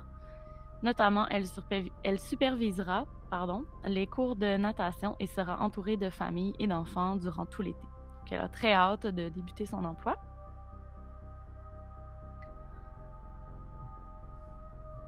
Le matin du 26 juillet 2000, c'est sa 7e journée de travail et c'est la veille de sa disparition. Une de ses bonnes amies se fait frapper alors qu'elle revient chez elle à vélo. Cela ébranle passablement Molly, qui est décrite comme une personne très proche de sa famille et de ses amis. Elle va quand même travailler ce matin-là. D'ailleurs, sa mère Maggie va la reconduire en voiture. Quelque chose d'étrange se produit pourtant. Alors que l'aire de baignade est fermée, il y a un homme qui est assis dans une voiture d'un plutôt vieux modèle de voiture de couleur blanche dans le stationnement. Et la mère Maggie n'aime pas vraiment cette présence. L'homme semble les fixer. Il fume sa cigarette. Donc, comme la mère Maggie ne veut pas alarmer sa fille, mais ressent quand même un sentiment d'urgence, elle décide d'aller conduire sa fille près du bord de l'eau à pied et prend son temps pour discuter avec elle, un peu étirer le temps, voir si l'homme va quitter. Parce qu'en fait, là, les premiers jours de travail de Molly, l'aire de baignade est ouverte, mais il n'y a pas encore de cours de natation. C'est comme si l'année scolaire n'était pas terminée. Donc, il y a très peu de gens, mais au moment où ça ouvre, il n'y a pas des lignes de gens qui attendent, là. Donc, c'est pas vraiment normal qu'un homme seul fume dans sa voiture. C'est pas chose commune. Ok.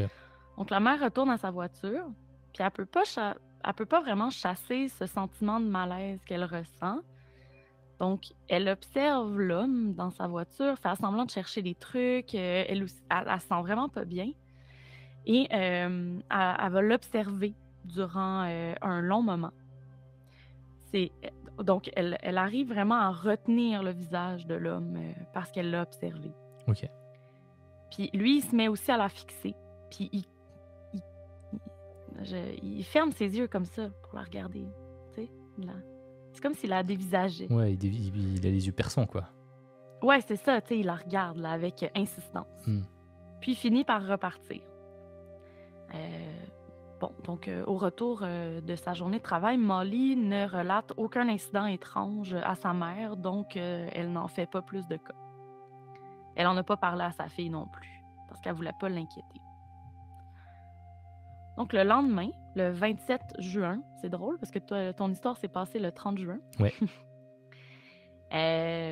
Donc le lendemain, le 27 juin, Maggie retourne reconduire Molly à son lieu de travail. Donc ce qu'il faut savoir, c'est que la famille était très impliquée. Disons, tu sais, c'est une petite communauté. Le frère a travaillé là. La mère dit, bon, je vais aller te reconduire. Son ami s'était fait frapper à vélo. Donc, je pense que Molly est un peu ébranlée. C'est pour ça que sa mère allait la reconduire. Puis de toute façon, de ce que j'ai compris dans ma recherche, c'est que c'était son premier emploi, puis elle voulait être sérieuse, elle voulait être là à l'heure et tout ça. Ouais. Le lieu de travail n'était pas très loin de sa maison. C'est vraiment pas pour ça. C'est plus être à l'heure. Puis je pense que ses parents voulaient aussi qu'elle soit en sécurité pour se rendre au travail. Donc, le 27 juin 2000, Molly se rend au travail avec sa mère. Elle était vêtue de son maillot, une pièce bleue et d'un short kaki. Les deux femmes s'arrêtent à une station-service pour chercher des bouteilles d'eau et un talkie-walkie. Donc, en 2000, il n'y a pas vraiment de cellulaire comme il y avait de téléphone portable comme maintenant. Donc, c'était plutôt avec des talkie-walkie là, qu'on pouvait échanger ou qu'on pouvait entendre les canaux de la police ou rejoindre quelqu'un en cas d'urgence. C'est ce matin-là que les cours de natation devaient débuter, là, donc que le lac artificiel ouvrait officiellement sa saison. Molly est très énervée de tout ça. Elle arrive au lac artificiel entre 9h50 et 10h, très fébrile de son nouveau défi professionnel. À leur arrivée, Maggie est quand même, disons, elle observe les environs à la Ouais. recherche de la voiture blanche de l'homme qu'elle avait vu la veille, mais elle ne le voit pas. Il y a plutôt un camion Ben d'une compagnie locale qui est en train de verser du sable sur la plage. Donc, rassurée par la présence des travailleurs, Maggie laisse sa fille à son lieu de travail et repart aussitôt. C'est malheureusement la dernière fois qu'elle reverra sa fille Molly, qui est mystérieusement disparue entre son arrivée et le début des cours de natation qui devaient débuter entre 10h30 et 11h. Donc ça s'est fait très rapidement en fait. Très rapidement. Hmm. Donc, ce qui est arrivé, c'est que les familles se sont mis à arriver avec les enfants et ont réalisé qu'il n'y avait pas de maître nageur sur place. C'est comme si Molly ne s'était jamais présentée pour eux. Sauf ce qui est bizarre, c'est que tous ses effets personnels étaient là, sur le bord du lac. Donc, comme elle ne s'est jamais présentée, il y a un parent qui a pris la relève. Ok. Donc, sa chaise de maître nageur était installée là où elle devait. Il y avait une serviette pendue sur le dossier. Les sandales de Molly étaient devant la chaise et sa trousse de premiers soins était ouverte par terre. Donc ça veut dire qu'elle elle avait quand même eu le temps d'installer ses affaires. Oui, exactement. Donc, comme il n'y avait pas de professeur, de maître nageur, le patron de Molly a été avisé par les parents qu'il n'y avait personne qui était sur place. Ça a pris environ 3 heures avant qu'on avise les parents. Et inquiète, Maggie appelle tout de suite la police qui n'en fait peu de cas. Donc, comme dans plusieurs autres cas de disparition, on va dire, peut-être qu'elle a juste quitté, qu'elle était inquiète parce que son amie avait été blessée, peut-être que son copain est venu la rejoindre puis ils se sont sauvés pour la journée, peut-être qu'elle elle était énervée, elle est allée marcher pour prendre l'air, mais tout ça, c'est vraiment pas cohérent avec qui Molly était.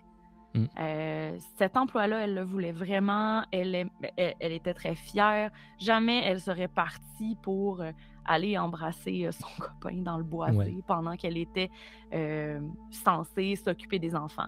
C'est vraiment pas son genre. Donc, c'est pas avant le lendemain qu'on va déployer des unités de recherche. C'est souvent, on attend 24 heures. Je trouve ça un peu long parce qu'elle était quand même mineure.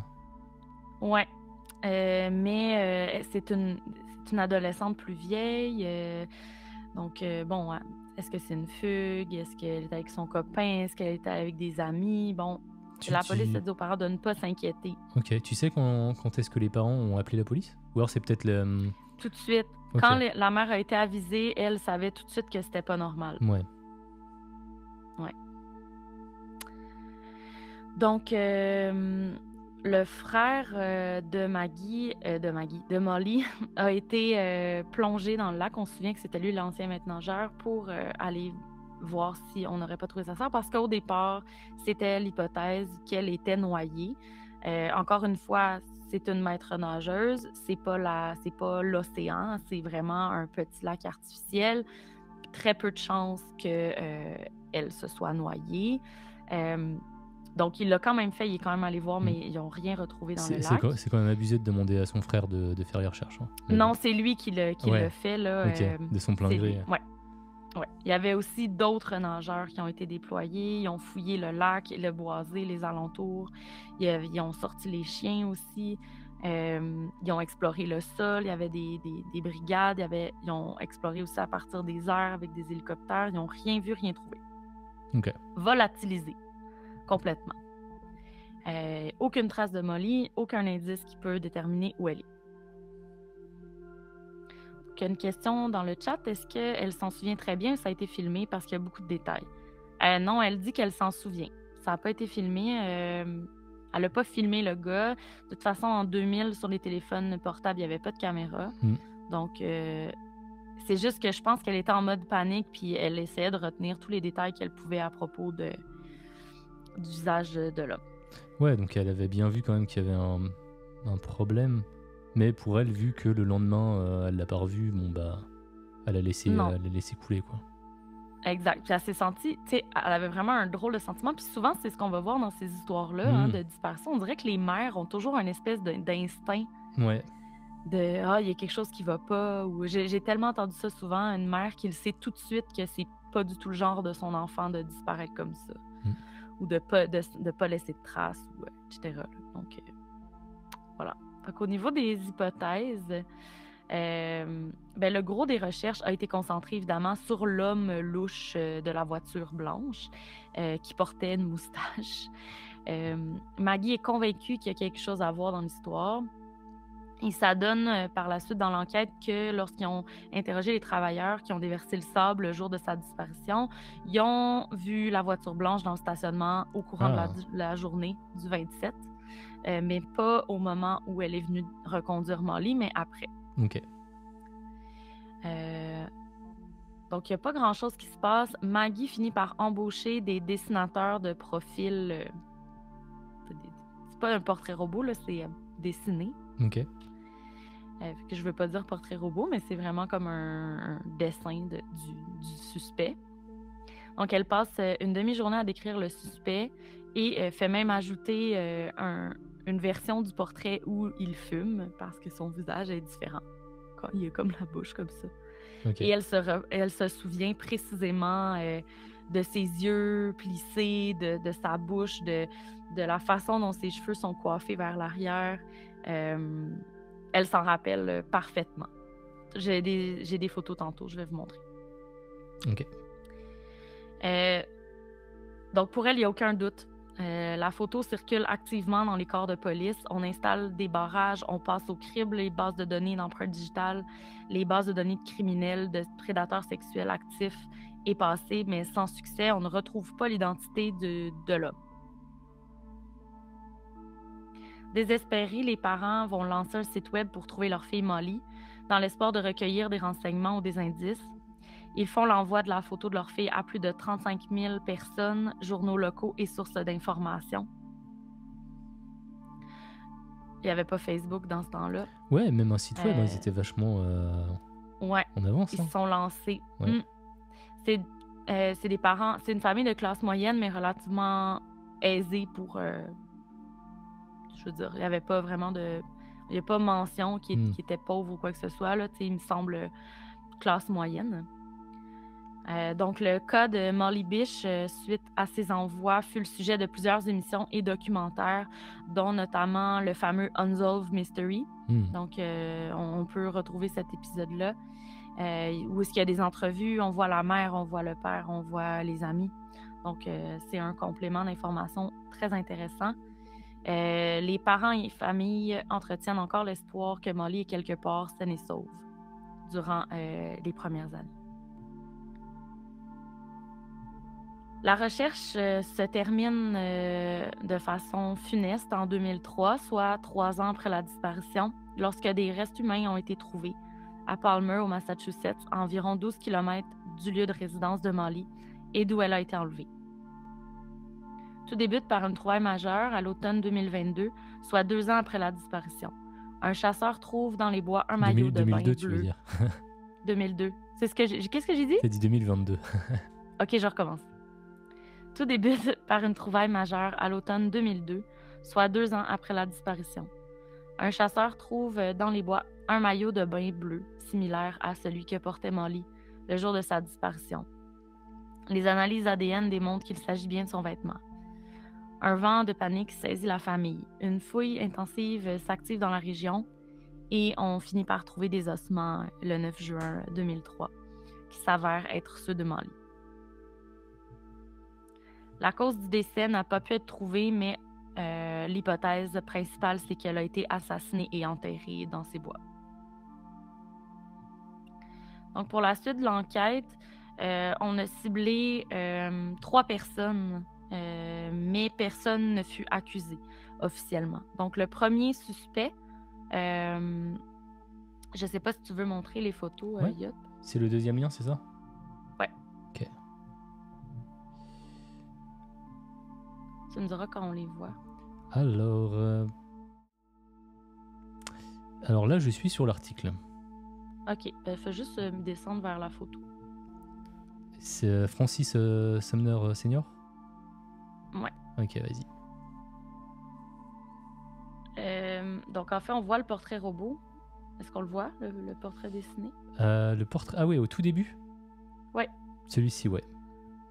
Donc, ça, c'est le portrait dessiné. Et dans le fond, on voit aussi les comparatifs avec les photos des 3 suspects. Donc, le premier suspect, c'est celui avec la moustache blanche et les cheveux, la moustache brune et les cheveux blancs. Alors, attends. Moi, j'en ai aucun qui a les cheveux blancs. Attends. Ah, si. Attends, faut que j'aille plus bas. Je l'ai. Je crois que j'ai... Ouais, la moustache, elle est un peu blanche aussi, non? C'est Rodney Stranger, non? Stranger? Oui. Ok. Oui. Ok, je l'ai. Je l'affiche. OK. Donc, en 2009, cet homme s'appelle Rodney Stanger, je ne sais pas. Donc, Rodney S., c'est un résident de la Floride et il est arrêté pour le meurtre de sa conjointe. Il s'avère qu'il a demeuré au Massachusetts, près du lieu de meurtre de Molly, durant plus d'une vingtaine d'années. Il aurait déménagé en Floride environ 1 an après la disparition de la jeune femme. Donc, suite au meurtre de sa conjointe, la sœur de Stanger alerte la police du Massachusetts que son frère aurait pu avoir accès à un véhicule de type... c'est vraiment une voiture américaine là, des années 90. Il aurait pu avoir accès à une voiture blanche comme décrit dans les indices des suspects. Ouais. Et c'était aussi un fervent pêcheur. Il allait souvent au Cummins Pond, là où elle a disparu, pour se faire. Et il allait aussi chasser dans les boisés avoisinants fréquemment. Ok. Qui plus est, son apparence physique se rapproche énormément là, du dessin composite recréé par la dessinatrice et raconté par Maggie. Ouais. Donc, il fait moyen. Enfin... Ben, disons, c'est en 2009. Donc, oui, la photo... cette photo est plus récente? C'est une dizaine d'années plus tard, quand même. Ok. Donc, il a pu blanchir ses cheveux, mais c'est quand même... Il peut avoir des ressemblances, puis on voit un peu les petits yeux. Ouais. Donc, ça a été... Parce que, dans le fond, on se doute que c'est l'homme du portrait. Mais c'est qui l'homme du portrait? C'est ça la question. C'est peut-être même pas ça. En 2011, il y a un informateur du nom de Gerald Battistoni. Ça, c'est l'homme avec le polo bleu. Ok. Donc, lui, il était relié... dans le comté, il y avait un espèce de comité anti-narcotique. Lui, c'était un informateur.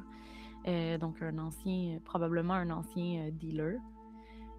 Donc, lui a été enquêté comme suspect dans l'histoire aussi.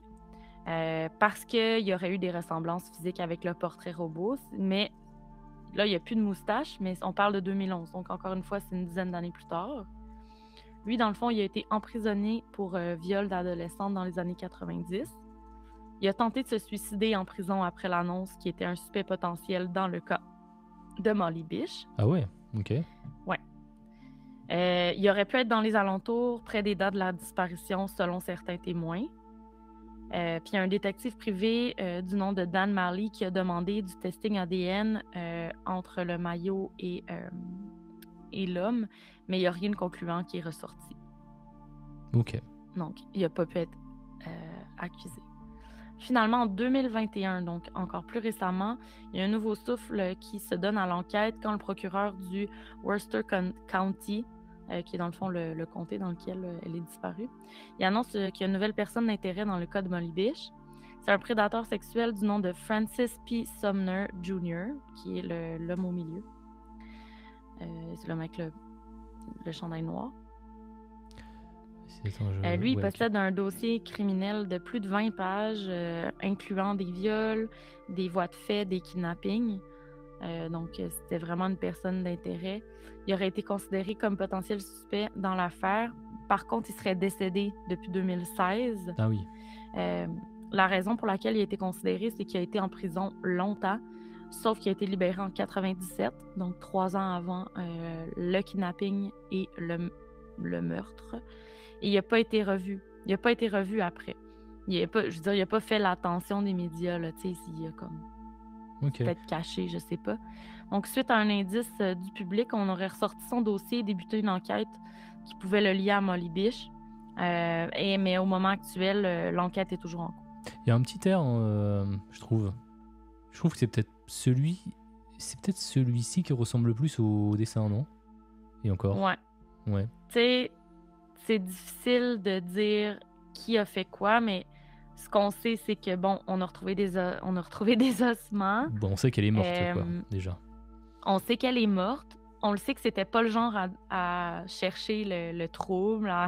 Je veux dire, elle serait pas. Elle aurait pas eu des mauvaises fréquentations, par exemple. C'était pas du tout le genre.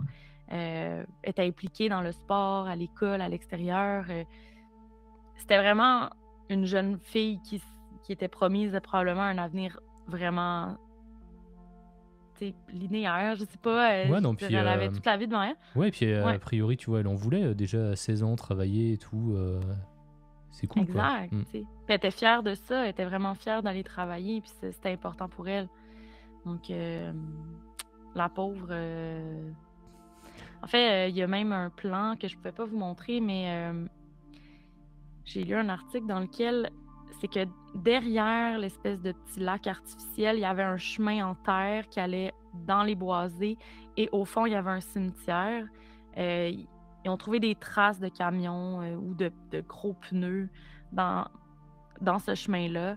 Puis, ben, ils n'ont pas vraiment regardé. C'est comme si, au moment où ça s'est passé, ils n'ont pas tenu compte qu'il y avait peut-être des traces. Puis, bon, les voitures de police sont passées là. Puis, finalement, les voitures de police américaines, ça peut ressembler au même modèle, ou un modèle similaire de pneus que la voiture blanche. Donc, malheureusement, c'est une trace qui aurait pu être envisagée, mais que malheureusement, ils n'ont pas eu les techniques policières adéquates. Ouais. Donc, on n'a aucune idée de ce qui s'est passé. Donc, il y a plusieurs commentaires dans le chat. Je vais aller vous lire. Ça me fait rire. Il y a Papa Lichus qui dit les yeux du premier, la bouche du deuxième et le nez du troisième. Merci pour le follow, Leilana. Donc, Bish, c'est B-I-S-H. Je l'ai bien écrit du coup, moi. Je crois. Où ça? Non, t'as mis un C. Ah là là là là. Erreur. Bon. Ok. Oui. Donc, il y a Obscuroustache qui dit qu'il était pas né. Non, bon. non. Parfait. Salut Oak. Oui, c'est vrai qu'on dirait Staline. 100%, on dirait Staline. On s'est dit la même chose en regardant la vidéo. Un petit air de Staline.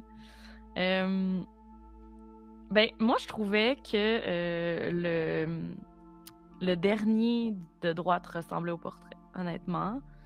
Mais il ne faut pas oublier que le portrait, c'est de mémoire, et ce qu'elle se souvenait le plus, c'était les yeux. Ça me fait d'ailleurs penser à l'histoire que j'ai racontée de France Alain, que le gars avait reconnu les yeux comme 15 ans plus tard. En tout cas, bref, il y a vraiment des gens qui ont des mémoires que moi, j'ai pas, là.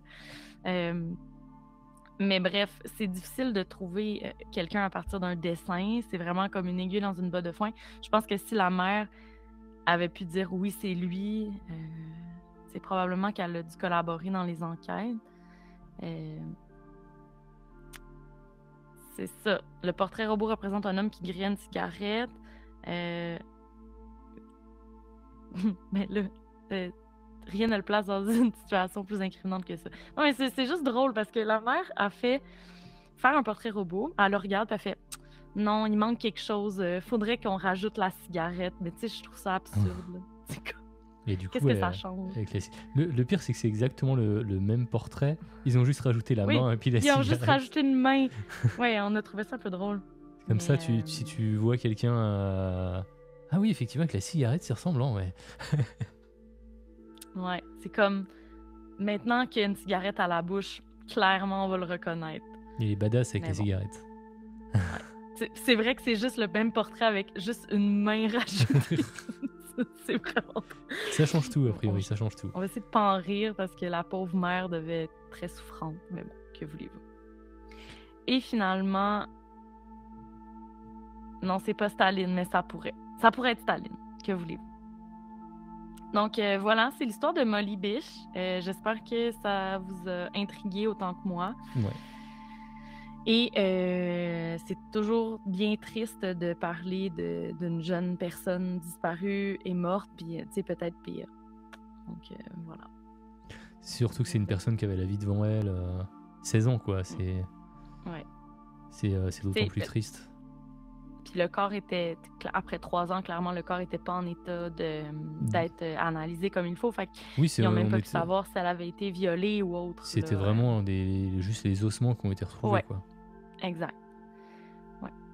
C'est fou d'ailleurs que le maillot de bain, lui, il a été récupéré presque intact, en fait. Parce que mais il n'était pas avec les ossements. Ouais, mais je pensais qu'il se serait quand même un peu désagrégé en 2 ans, mais a priori non.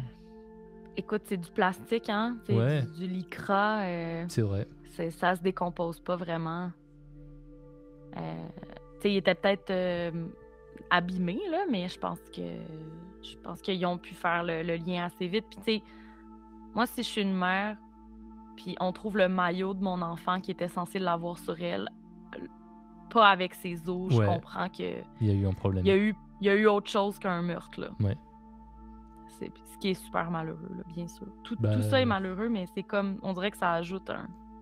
Ça ajoute un truc que t'as même pas envie de savoir, quoi. Tu vois, c'est ta fille...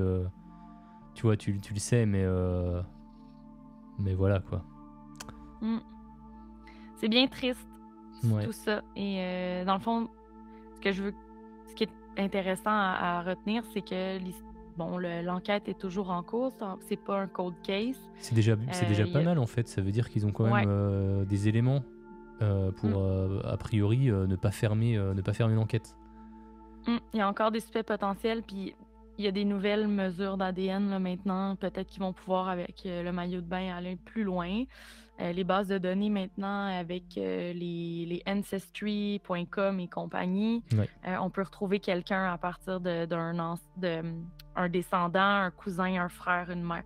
Donc, on ne sait jamais. Peut-être qu'on va réussir à découvrir qui a fait ça à Molly Bish, puis j'espère qu'il est mort. Ouais, c'est vrai que c'était en 2000, donc c'était il y a quand même 23 ans. Il avait pas l'air tout jeune déjà sur le portrait robot. En tout cas, s'il est pas mort, il est assez vieux maintenant. Hein. Ouais.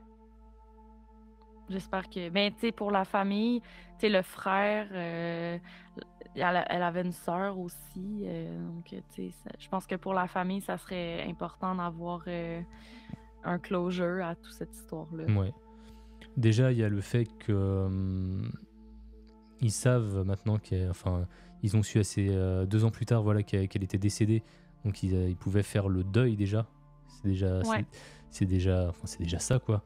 Dans le sens où des fois, quand tu sais pas en fait ce qui s'est passé, t'as toujours un espoir. Ouais. Là au moins. Ils ont eu espoir jusqu'au moment où en fait, ce qui est arrivé, c'est qu'il y a un chasseur qui a trouvé un maillot de bain.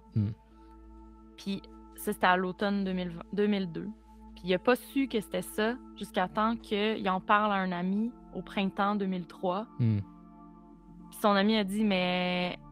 Puis lui, il a fait des liens dans sa tête. Puis c'est après qu'ils ont commencé à aller faire les recherches. Puis ils ont trouvé... Tu sais, c'est que ça a été... Même si c'était quand même récent, il y a des gens, je pense, qui étaient peut-être pas au courant ou qui n'ont pas suivi l'histoire ou les détails. Tu sais, tu trouves un maillot de bain dans le bois, tu te poses pas nécessairement de questions. C'est sûr, c'est un peu étrange, mais en même temps, c'est ça. Donc, ça a pris, entre le moment où le maillot de bain a été découvert par le chasseur puis le moment où ils ont trouvé les ossements, ça a pris 8 mois environ. Donc, c'était à l'aube de l'anniversaire de Molly. Ça, c'est son anniversaire. Elle aurait eu 20 ans.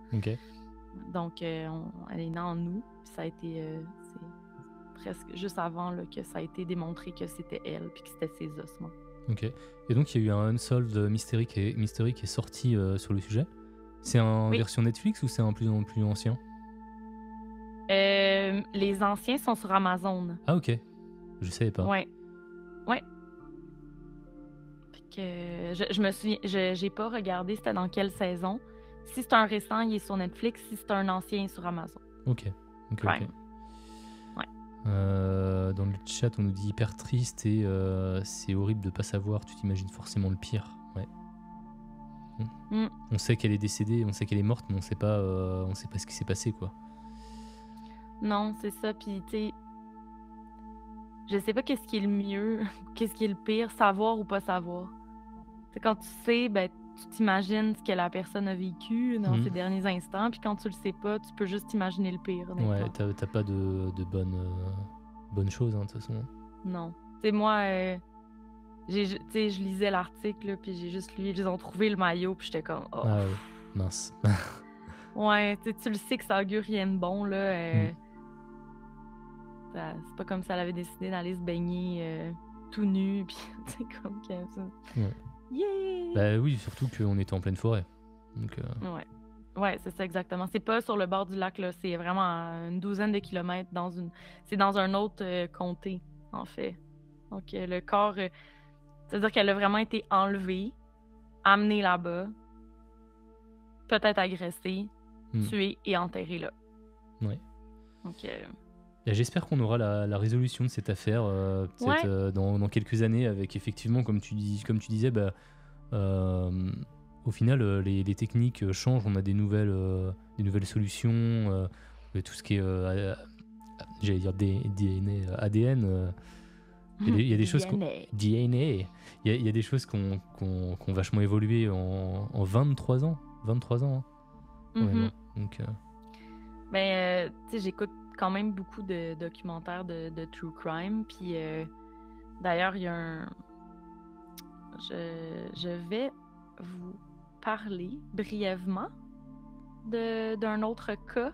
Ben, juste vite pour que vous ayez voir l'émission. Attends, il faut juste que je retrouve le nom. Là, on est comme un petit peu en hors-série. Excusez-moi. Je lis le chat en attendant. Ouais, vas-y.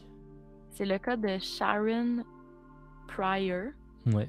Ça s'est passé à Montréal. C'est aussi une adolescente de 16 ans qui a été violée et assassinée. Elle a été retrouvée à Longueuil, sur la rive sud de Montréal. Elle, dans le fond, l'enquête, c'était en 1975.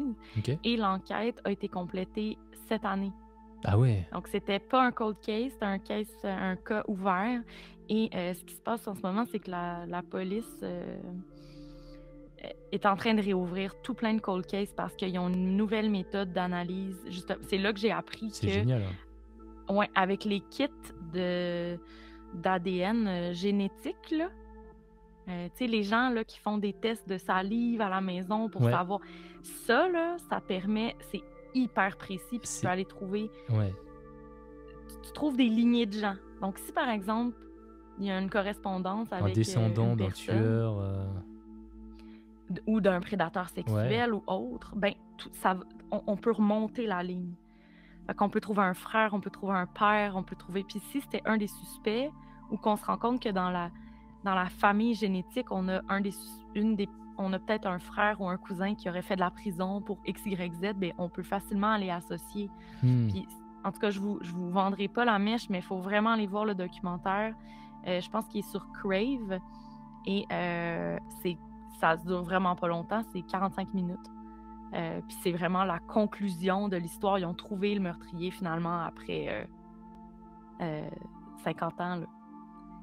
Puis la mère de Sharon Pryor est encore en vie aujourd'hui. Elle a plus de 90 ans. Puis elle a pu boucler la boucle là, de ça. C'est vraiment hot. Puis c'est un documentaire fait ici. Et du coup, la personne qui a été incriminée, elle était encore vivante? Est-ce que... Non. Non, ouais, bah oui, il y avait de bonnes chances quand ça s'est passé en 75. Non, mais c'est grâce à l'ADN de membres de sa famille c'est un descendant, qui ont pu démontrer. Ouais. Mais effectivement, au moins, la famille a un dénouement, quoi. Exact. Et tu vois, dans le chat, ça dit ouais, c'est mieux de savoir, je pense que l'incertitude, c'est le pire. Au moins, t'as un dénouement, quoi. Même si c'est pas le dénouement que t'aurais espéré, bah, ouais, comme dit Hawk, bah voilà, tu peux processer le truc au mieux, quoi. Exact. Puis il y a Ruby qui dit que c'est pour ça qu'il faut pas faire Ancestry DNA ou 23andMe parce qu'on snitch notre famille.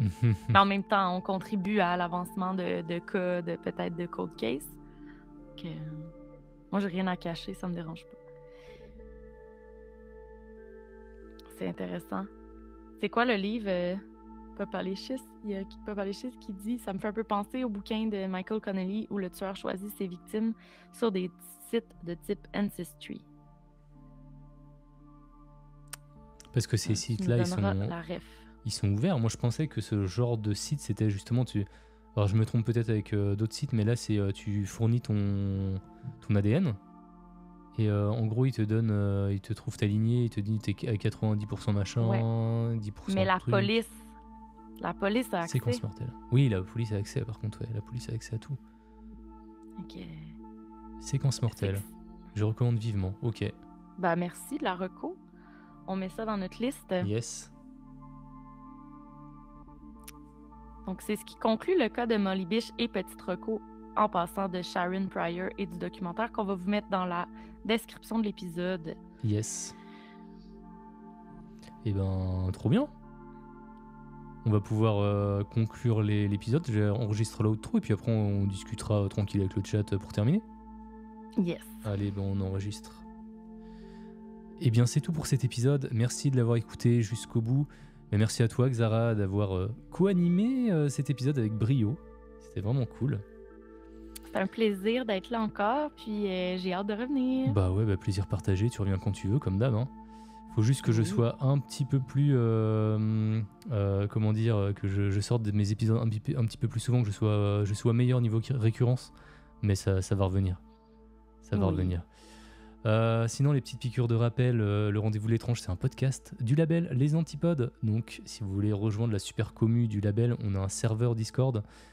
Vous pouvez aussi suivre le podcast sur Instagram, nous regarder en live sur Twitch, twitch.tv/je-suis-hop, ou en replay sur YouTube. Vous pouvez aussi me retrouver tous les mois dans le podcast avant d'aller dormir. Donc, tous les liens sont dans la description.